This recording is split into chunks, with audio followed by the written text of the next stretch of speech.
work. It's a hybrid concept. Hybrid is one which runs on petrol as well as battery.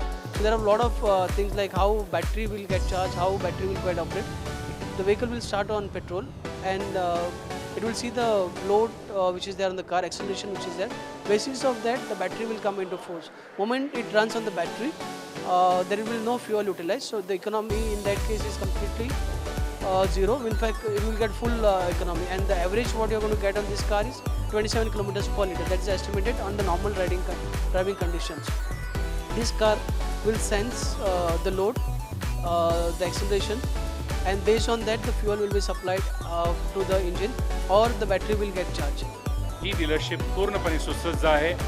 जे काही नवीन models असतील, आज कंपनीचा टोयोटाचा मार्ग जो आहे हा हायब्रिड टेक्नॉलॉजीमध्ये जाण्याच्या दृष्टीने सुकर करण्यात आलेला आहे. जिथे हायब्रिड म्हणजे पेट्रोल गॅसोलिन आणि बॅटरीच्या माध्यमातून हायब्रिड स्थितीमध्ये हायब्रिड वाहनांच्यामुळे एक ग्रीन वाहन आपण चालवतो याचा एक अभिमान आपल्या गाडी चालवणाऱ्या ग्राहक वर्गाला प्राप्त होतो.